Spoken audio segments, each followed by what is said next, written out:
Hello students, let me help you with your work. This is lesson 3 practice problems, and you'll see that labeled in PowerSchool as 8.5.3.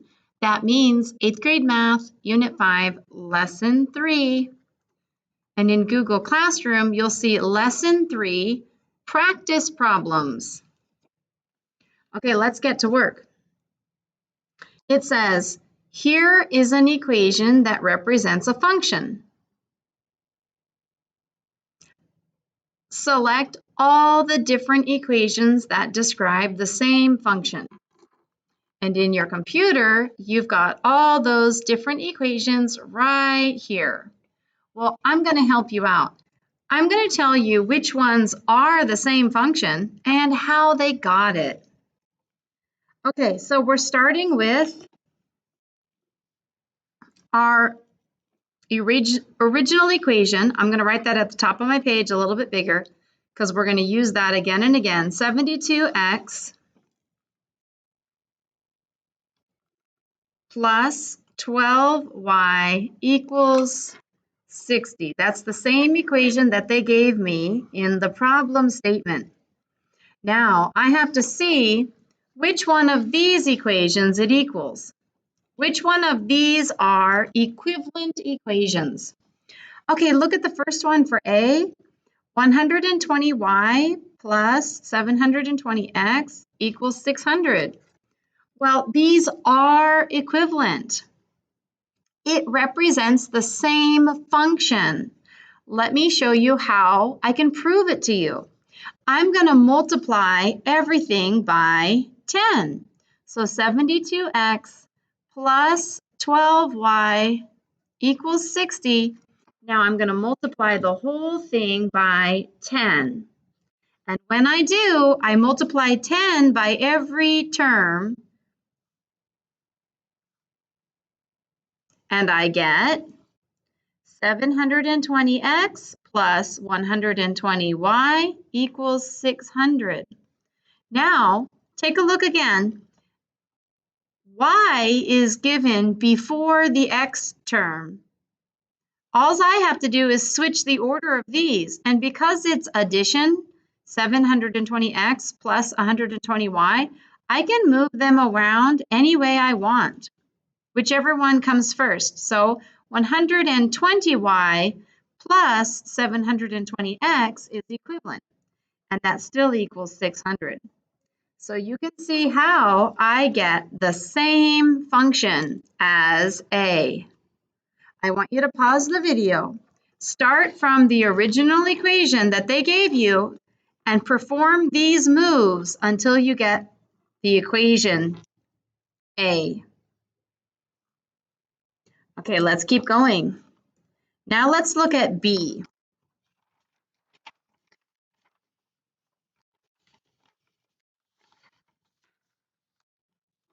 B is y equals 5 minus 6x. Is that the same function as this original function?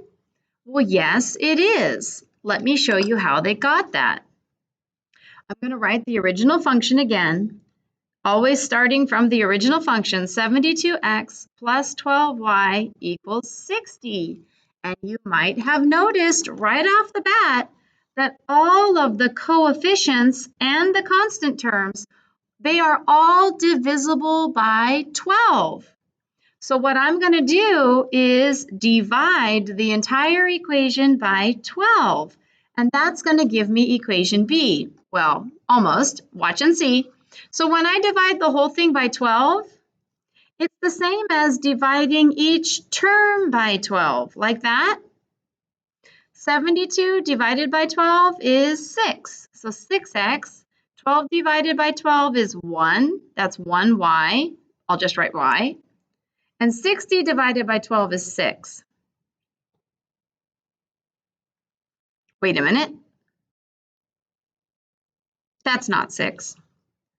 72 divided by 12, 60. All right, here we are. This is my mistake. 5. That's supposed to be a 5. I knew that those were not both 6s. I can often catch my mistakes better than I can stop. I can catch my mistakes better than I can prevent them. Anyway, so that's 5. Now, how did I get this equation that starts with y equals? Well, I can rearrange this to make y come first. I can get y alone on one side of the equation. All I have to do is subtract the 6x from both sides, and it's like moving the term over. So 6x minus 6x cancels out, and I get, I'll do it over here, y equals 5 minus 6x. And that's exactly the same as equation B. That's how I got it. So equation B is also the same function. When I say same function, I mean equivalent equations. Because we can do the math to rearrange the equation or change the way it looks, but we are only rearranging or changing the way it looks. We're not changing any values.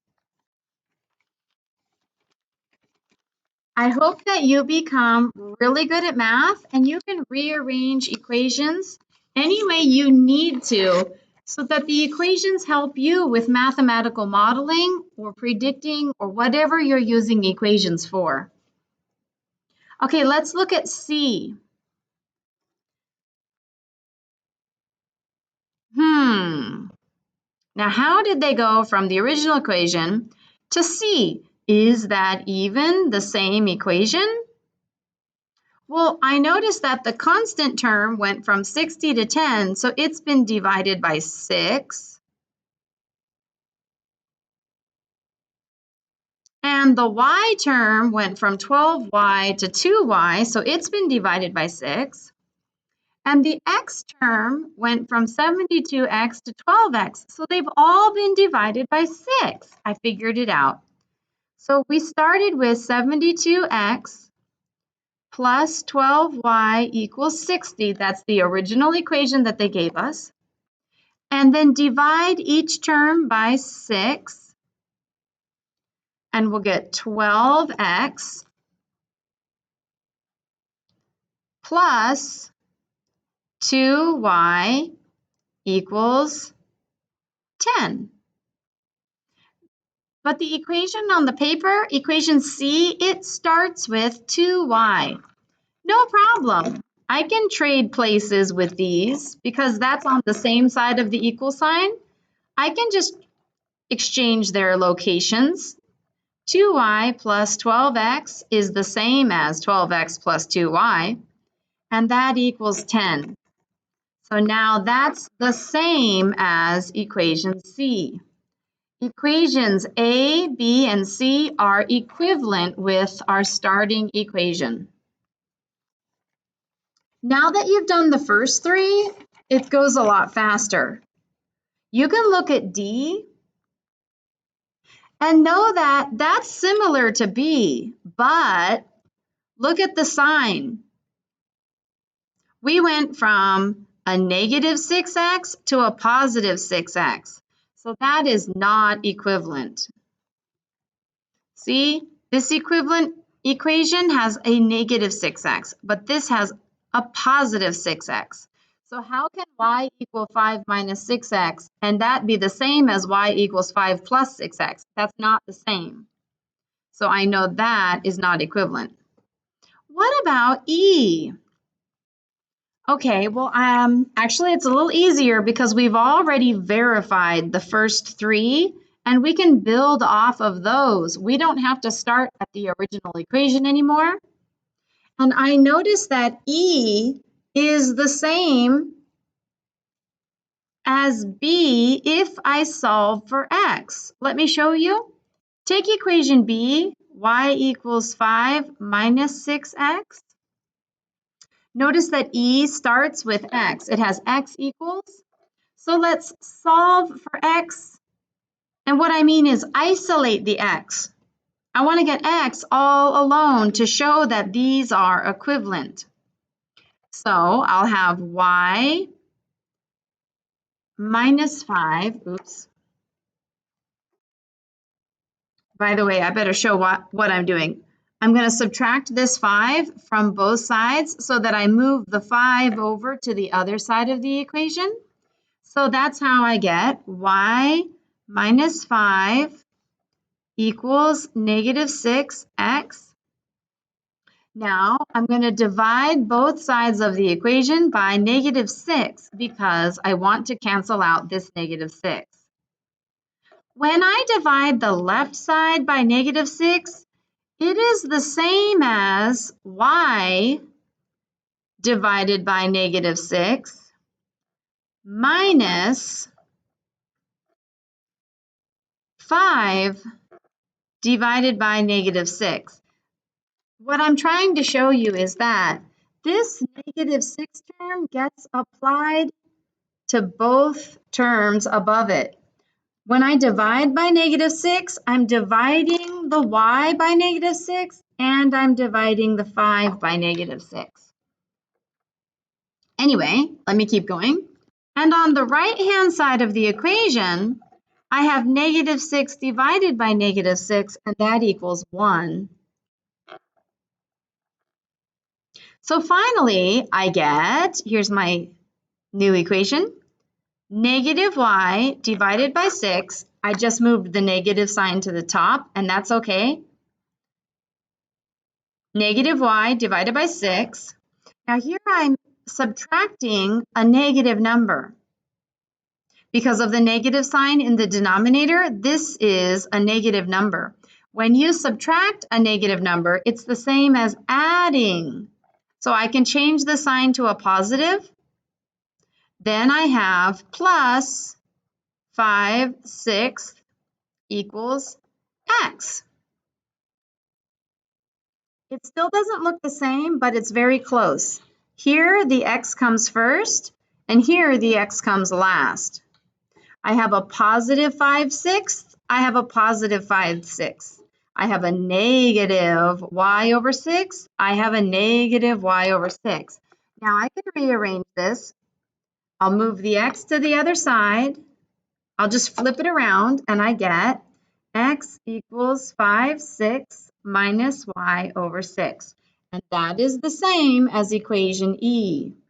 So yes, E is equivalent. By the way, I used a check mark to say yes, but in some countries a check mark means no. So I'm going to just stop and write yes next to them so it's not confusing. There we go. The check mark is a confirmation. Okay, let's keep going. Now look at F. F looks similar to C. Now C is an equivalent expression. And I noticed that I went from 2y to 2y, that's the same, but 7x and 10 to 6. So if the y stayed the same, I wonder why the x term changed and the constant term changed. That is not equivalent. You cannot change just the x and the constant and keep the y the same. You cannot. You can add something to both sides. You can divide both sides. You can multiply both sides, but you have to do the same thing to both sides of the equation. But here they added something to the right side and the left side, but not the same thing. Let's look at G. G is similar to this expression that I just got, this equation, but there's a positive right here, and mine has a negative. I know that this equation is equivalent. So then I know that this is not equivalent. How can x equal 5/6 plus y over 6 when I already know x equals 5/6 minus y over 6? So that's a no. Okay, I want you to prove to yourself that this original equation that we're given is equivalent to A, B, C, and E. You should be able to do this yourself on your paper and get good at doing this. Even though I gave you the answers, I still want you to practice that. Notice the math talk in this problem. Here is an equation that represents a function. Remember I showed you that we can represent functions with input-output diagrams, equations, descriptions, tables. Okay, go ahead and do that work right now. Pause the video before you continue to the next problem. Let's keep going. This is 8.5.3 practice, and this is the second page of the worksheets that I gave you. Oh, I forgot to submit my answer from the previous problem. Let me do that real quick. A, B, C, and E. Ding! The directions, and you can see it on your computer, and it's the same as the worksheets that I gave you. It says, and look, they don't even give you any picture, but the worksheets give you a picture. So you're going to maybe want to use your worksheets for this. Graph a system of linear equations with no solution. Draw your graph on paper, take a picture, and upload it using the image upload icon. If you do not have the ability to upload an image of your work, type graph is on paper. Do not type graph is on paper. Don't you dare. I will not accept that. I'm not in the same room with you. I cannot walk over and check your paper. So what you're going to do is type a description. You better type something that shows me you know what's going on. The directions say graph a system of linear equations that has no solution. So here's what you need to remember. A system of linear equations, I'm just going to write system of equations. A system of equations is two or more equations together on the same graph. And if there is no solution, it means the lines never cross. You have to remember what the solution means.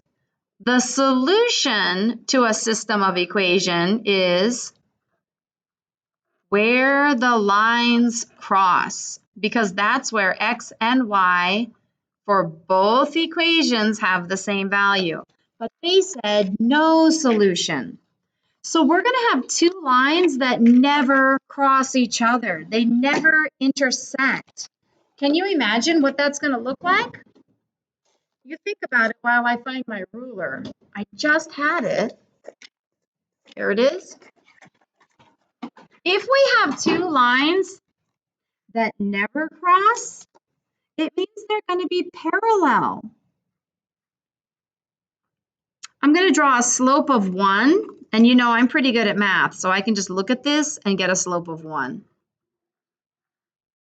Okay, there's my first line in my system of equations. It has a slope of 1. Now my second line is also going to have a slope of 1 because the lines never touch. So they have to have the same slope because they're parallel lines. So now you're not going to type graph is on the paper. If you want credit for this, you need to explain what I just taught you. And I'll type that in.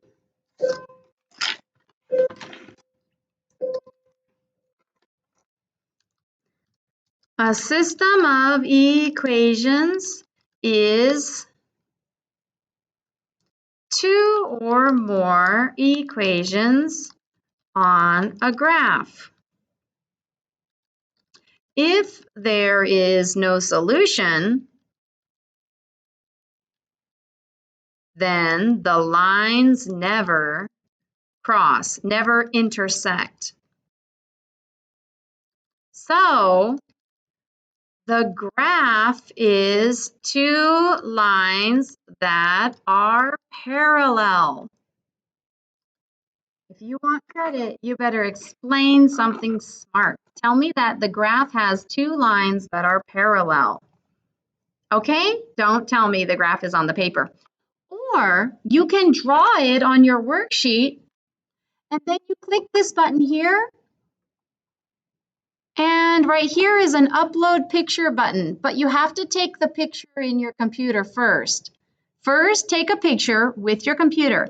Then it saves your picture file in the pictures.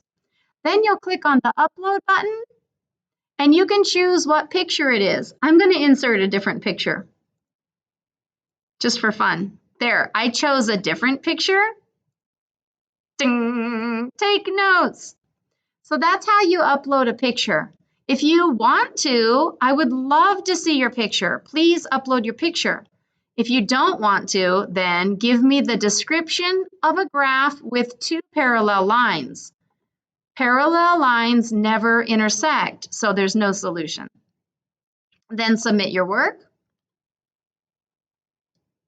and go to the next problem. It says, write an equation for each line you graph. And use the equation editor button. Well, I don't actually need to use the equation editor button to do that. I'm very good at graphing, so just by looking at these, I can write the equations. The red line's equation is y equals, and the slope is 1, so that's 1x plus the intercept is 2 plus 2. That's the equation for the red line. And the equation for the blue line is y equals, and the slope is 1, so that's again 1x. You don't have to write 1x, you can just say x. And the y-intercept is -3, so -3. Importantly, both of your equations have the same slope. That's how we know they're parallel. They have the same slope. It says to write the equations. Okay, y equals x plus 2 and y equals x minus 3. And then go ahead and explain it to me. Both lines have the same slope.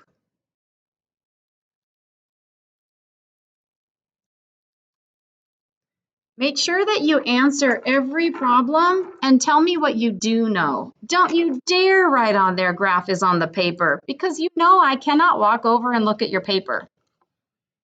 Next problem. You know what? I think they're going to lock up the parking lot soon, so I better go home and make the rest of the video. I'm going to stop it here. I want you to finish this work and then go to video 2 for the brown rice problem. The brown rice problem is on video 2. Okay? See ya.